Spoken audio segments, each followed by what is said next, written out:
Hi one, I hope you all are well, right. So आज के video में हम लोग बेसिकली बात करेंगे कि जो हमारा फर्स्ट सेक्शन है कैट का, बीएआरसी का सेक्शन, उसमें अच्छा स्कोर कैसे कर सकते हैं and in the very last 15 days में हम क्या क्या करना चाहिए, क्या नहीं करना चाहिए, उन सब चीज़ों के बारे में यहाँ पे डिस्कस करेंगे। ठीक है, तो जैसे सबसे पहला चीज़ है कि आपको आरसी पे फोकस करना चाहिए। ठीक है, क्यों? क्योंकि आरसी आप देखोगे ना तो लगभग 70-75% ऑफ क्वेश्चन जो रहता है वो आरसीज पे होता है। तो you should be worried about कि आरसी में हम कैसे स्कोर ज्यादा कर सकते हैं। वर्बल अगर किसी का अच्छा नहीं है तो कोई प्रॉब्लम नहीं है, 15 डेज में आप कुछ कर भी नहीं सकते हैं और बहुत ज्यादा वर्बल इंपॉर्टेंट है भी नहीं कैट के पॉइंट ऑफ व्यू से, तो you can skip that part. तो जिन लोगों ने नहीं कर रखा है, वर्बल ढंग का नहीं है, तो don't worry, don't take tension, अच्छा हो सकता है ना। अब आरसीज में प्रॉब्लम क्या है अभी भी कुछ लोगों के साथ कि आप उस टाइप के आरसीज के साथ कनेक्शन नहीं बना पा रहे जिस टाइप के आरसीज जो है वो कैट में पूछता है। तो मैं आपके लिए एक बेस्ट तरीका लेकर के आया हूं जहां से आप एकदम एक्चुअल फील के साथ और जिस टाइप का आरसीज कैट में पूछा जाता है उस टाइप के आरसीज आपको पढ़ने के लिए ऑन अ डेली बेसिस आप कर सकते हैं। वो है ये आपका, दैट इज एऑन इजी। इसका लिंक जो है वो डिस्क्रिप्शन बॉक्स में भी मैं दे दूंगा। ठीक है, सो दैट आप डिस्क्रिप्शन बॉक्स चेक कर सकते हैं एंड वहां पे व्हाट्सएप चैनल जो है हमारा, उस पर ऑलरेडी मैंने ये लिंक शेयर कर दिया है। This is basically a website जहाँ पे ना साइंस पे, कल्चर पे, आर्ट पे, वॉर पे, करंट अफेयर्स पे, इन सब पे जो है वो बेसिकली एक एडिटोरियल फॉर्मेट में लिखा हुआ रहता है। And the best part is that कि आप इसको लैपटॉप में अगर ओपन करके पढ़ते हो तो will get the same feel जो वहां पे आपको आता है। एंड इस टाइप के आरसीज को पढ़ पढ़ के क्या होगा कि आपको एक आइडिया लग जाएगा कि कैट में किस टाइप के आरसीज आते हैं या ऐसे आरसीज आते हैं, तो वहां पे आप बोर फील नहीं करोगे, आपको एटलीस्ट आरसी रीडिंग का आइडिया। ठीक है, दूसरा काम हमें जो करना है वो क्या है हमारे पास, जैसे मैंने बोला कि वोकैब पार्ट को आप छोड़ दीजिए अगर आप कंफर्टेबल नहीं है, कोई टेंशन लेने की जरूरत नहीं है। वोकैब से बहुत रेयर से रेयर होगा तो एक आधा सवाल होंगे, या पूरे आरसीएस में मान के चलिए कि मैक्स टू मैक्स 2 सवाल होंगे जो डायरेक्टली वोकैब में किसी एक पर्टिकुलर वर्ड से रिलेटेड होंगे। तो if you don't know the meaning of that word, leave that questions. ऐसे भी हमें कौन सा सारे के सारे जो है वो क्वेश्चंस बनाने होते हैं, सारे 24 क्वेश्चंस तो नहीं बनाने हैं ना। ठीक है, तो जो क्वेश्चंस कुछ छोड़ने हैं उनमें से 1-2 क्वेश्चंस ये भी हो जाएंगे। नाउ मूविंग ऑन, थर्ड हमारे पास है check, right now check your accuracy and the attempt rate. ठीक है, अटेम्प्ट रेट का मतलब क्या है कि मान के चलो कि 24 क्वेश्चंस है and you solve only 12 questions, तो इसका मतलब आप 50% क्वेश्चंस को सॉल्व करते हो। ठीक है ना, उन दोज जो 50% क्वेश्चंस, जो 12 क्वेश्चंस आप सॉल्व करते हो उसमें आपकी एक्यूरेसी रेट क्या है। एक्यूरेसी रेट का मतलब क्या है कि आप जितने क्वेश्चंस भी सॉल्व करते हो उसमें से कितने क्वेश्चन सही है, कितने गलत है। तो आई ऑलवेज रिकमेंड कि आपकी एक्यूरेसी रेट जो होगी वो कम से कम भी तो 85% होनी ही चाहिए गाइस। 90 है तो इवन बेटर है, बट एटलीस्ट 85%। अभी तक भी अगर किसी का 85 नहीं पहुंचा है, वो 75 और 80 के बीच में है, ठीक है, तो आप थोड़ा सा भी उसको इंप्रूव कर सकते हो। और इंप्रूव कैसे कर सकते हो ये आगे मैं स्टेप बाय स्टेप जो है टोटल 9 पॉइंट्स डिस्कस करूंगा और उसमें आपको यहाँ पे चीजें सारी समझ में आने लगेगी। ठीक है, नेक्स्ट आगे चलते हैं हम लोग। अब बहुत सारे लोगों के साथ प्रॉब्लम यहाँ पे क्या होता है कि वो आरसी को पूरी तरीके से पढ़ते ही नहीं है।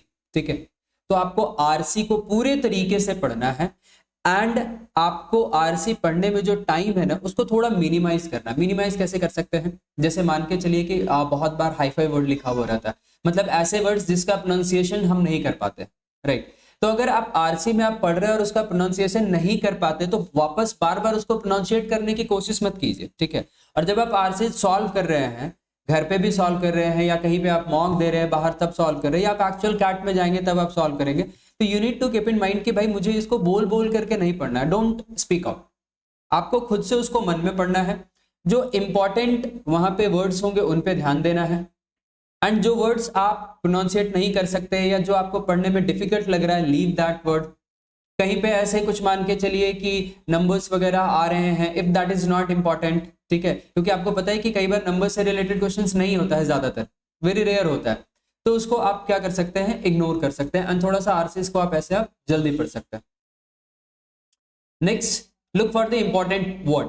नाउ ये इंपॉर्टेंट वर्ड कौन सा है, कैसे पता चलेगा आपके पास, तो इंपॉर्टेंट वर्ड्स आपके पास वही होगा, जैसे आप कोई भी सेंटेंस है ना, किसी भी सेंटेंस का मतलब समझने के लिए आप जनरली उस पर क्या देखते हो, नाउन्स क्या है, एडजेक्टिव क्या है, प्रोनाउन क्या है, इन सब चीजों पे बेसिकली आप ध्यान देते हो। तो उन्हीं सब चीजों पे यहाँ पे ध्यान देना है। अगर नाम है, कोई सिटीज का नाम है या कुछ ऐसी चीजें हैं, हॉस्पिटल्स का नाम है, ठीक है, तो इन सब चीजों को आप अवॉइड करो, उससे कोई फर्क नहीं पड़ता है। आर्टिकल्स जो हैं वो आप अवॉइड करो, पढ़ते समय थोड़ा सा उसको फास्ट पढ़ जाओ, कोई फर्क नहीं पड़ने वाला है, ठीक है, क्योंकि आर्टिकल्स जो होता है उससे आपके मीनिंग्स बहुत ज्यादा चेंज नहीं होंगे। एंड जो आप पढ़ रहे हो, ठीक है, उसमें जो आपके इंपॉर्टेंट पॉइंट्स है ना, उसको दिमाग में याद रखने की जरूरत नहीं है, ठीक है, कि कौन कौन सा इंपॉर्टेंट वर्ड था। आप उसको बस इतना याद रखो कि वो वाला वर्ड कौन से पैराग्राफ में था। जैसे अब मैं पैसेज पढ़ रहा हूँ, ठीक है, मुझे पैसेज पढ़ते पढ़ते यहाँ पे मान के चलिए कि 4 पैराग्राफ था, तो कुछ इंपॉर्टेंट पॉइंट्स मुझे लगा पढ़ने के बाद, तो वो इंपॉर्टेंट वर्ड्स कौन से पैराग्राफ में था, सो दैट अगर मुझे क्वेश्चन में वैसा कुछ मिलेगा तो मैं वापस डायरेक्टली उसी पैराग्राफ पे आ जाऊंगा, मुझे फिर से पूरा ढूंढने की जरूरत ना पड़े। That is clear. नेक्स्ट, आपको समराइज करने की कोशिश करना है पैसेज को। जैसे मान के चलिए कि आप कोई मूवीज देखते हैं, ठीक है, तो मूवी देखते हो तो मूवी आप 2.5 घंटे 2 घंटे या 3 घंटे की देखते हैं, वेब सीरीज आप 8 घंटे का देखते हैं, बट उस वेब सीरीज का अगर इन शॉर्ट आपसे कोई पूछे कि अच्छा उस वेब सीरीज में था क्या, राइट, तो आप क्या करोगे, उसको इन शॉर्ट 10 मिनट में बता देते हो। मतलब आप 6 घंटे की वेब सीरीज को आप 10 मिनट में बता देते हो, आप सोचो कितना शॉर्ट कर दिया उसको। तो आपने क्या किया, बेसिकली उसका इंपॉर्टेंट चीज जो है उसमें ध्यान में रखा, बाकी बीच में कहां पे क्या क्या चीजें हो रही थी दैट वाज नॉट रिलेवेंट, तो उसको आपने स्किप किया। सिमिलरली आप जब पैसेज पढ़ते हो तो इंपॉर्टेंट चीज आपको ध्यान में रखना है कि वो किस चीज के बारे में बात कर रहा है, उसका मेन मुद्दा क्या है। एंड ये मेन मुद्दा जब आप समझ पा रहे हो और समराइज कर पाओगे ना, तो यहीं से आपके कई ऐसे आरसीज मिलेंगे जिसमें central idea, what is the theme of the passage, what should be the title of the passage, तो ये सारी चीज का आइडिया आपको वहीं से लग जाएगा जब आप इसको समराइज करोगे, ठीक है। नेक्स्ट पॉइंट है कि आप जब क्वेश्चन को सॉल्व करते हो तो most of the time I feel कि स्टूडेंट्स का यही होता है, जहां पे रॉन्ग होता है वो यही होता है, सर मेरे को ये वाला ऑप्शन लग रहा था करेक्ट, बट अनफॉर्चुनेटली ये वाला करेक्ट नहीं हुआ। और कुछ बोलते हैं कि सर मेरे को ये लग रहा था और वाकई में सही हो गया, लेकिन मेरे को जिस हिसाब से सही लग रहा था एक्सप्लेनेशन में वो बेसिकली बात नहीं कही गई थी, किसी और तरीके से वो लग रहा था। तो अगर लकली आपका अगर कोई भी क्वेश्चन सही हो जा रहा है तो आप ये मत समझिए कि आप आरसीएस में अच्छा कर रहे हैं, ठीक है, जरूरी नहीं कि वो बार बार हो। तो आप ये कोशिश कीजिए कि rather than marking any options try to eliminate the other options, कि वो क्यों नहीं हो सकता है answer, right. For an example, जैसे मान के चलिए कि मैं कोई भी एक क्वेश्चन पढ़ा, उसके 4 ऑप्शंस थे, मुझे लगता है कि ऑप्शन सी आंसर होना चाहिए, ठीक है, तो अगर ऑप्शन सी आंसर होना चाहिए तो ऑप्शन सी होना चाहिए, तो उसके साथ साथ मेरे पास ये इनकाउंटर करने के लिए बिल्कुल होना चाहिए, एक सॉलिड प्रूफ होना चाहिए on the basis of passage कि व्हाई नॉट ए, बी और डी, इन तीनों में से कोई क्यों नहीं हो सकता, why only C, I am trying to eliminate C also, ठीक है ना। ऐसे अगर आप एलिमिनेशन करके सॉल्व करोगे विद अ प्रूफ कि क्यों ये एलिमिनेट हो रहा है, विद सॉलिड एविडेंस जो हमारे पास गिवन है पैसेज में, तो डेफिनेटली है कि आपका जो ऑप्शंस मार्क किया हुआ होगा वो सही।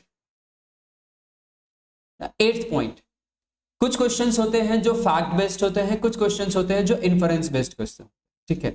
फैक्ट बेस्ड क्वेश्चंस में अच्छी चीज ये होती है कि फैक्ट बेस्ड क्वेश्चंस के लिए आप लेट अस से कि सर्टेन पैराग्राफ जो है उसी पैराग्राफ में वो बात किया गया, तो मैं उस पर्टिकुलर पैराग्राफ को पढ़ के उसका आंसर कर सकता हूं। हाउएवर फैक्ट वाले क्वेश्चंस कई बार डिफिकल्ट भी देखे गए।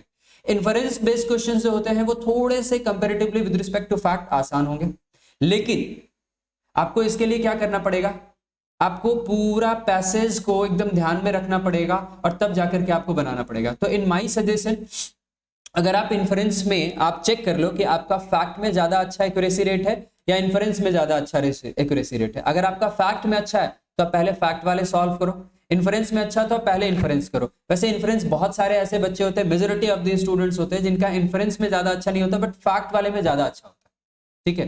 तो उस चीज को आप ध्यान में रखना। अच्छा, कई बार फैक्ट वाले में क्या होता है ना कि बच्चों को दिखता है कि ये मेरा फैक्ट है, ठीक है, फैक्ट के बेसिस पर यही मेरा ऑप्शंस में गिवन है, बट वो एग्जैक्टली चीज ऑप्शंस में गिवन होता है, बट उसके या तो आगे या तो बीच में या तो पीछे वो जो पर्टिकुलर लाइन है उस लाइन में कुछ ना कुछ और चीजें एडिशनली लिखी हुई होती है जो कई बार उसको क्या करता है, वीक कर देता है। तो आपको वो चीज ध्यान में देखना है कि ये पर्टिकुलर लाइन पैसेज में तो है, ठीक है, लेकिन क्या ये और भी कुछ यहाँ पे ऑप्शन में लाया तो कुछ उसमें एडिशनल ऐड भी किया है क्या, जिसके कारण इसकी मीनिंग थोड़ी बहुत चेंज हो जा रही है, राइट। तो वो चीज को ध्यान में रखते हुए फिर आप क्वेश्चंस का आंसर्स को मार्क करें, ठीक है।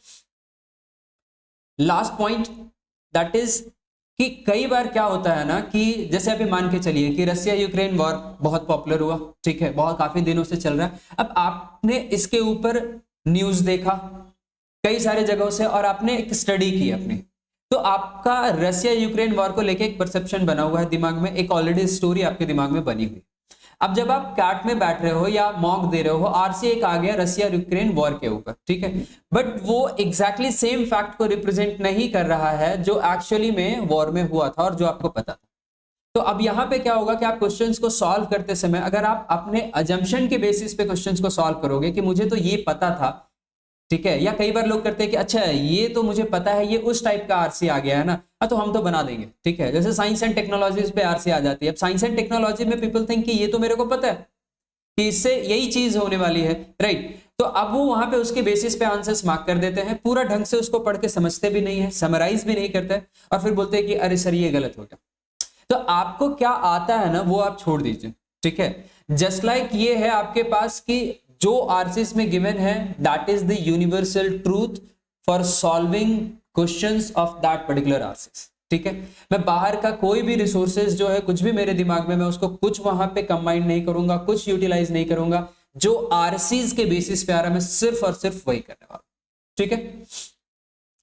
तो that was the 9 point two improve your score in the RC. आप इसको एक बार इंप्लीमेंट करके देखो और इंप्लीमेंट करने के बाद मुझे कमेंट सेक्शन में बताना क्या थोड़ा भी बेनिफिट हो रहा है ये सारे 9 पॉइंट्स को इंप्लीमेंट करके यार, ठीक है। And again thank you for watching this videos.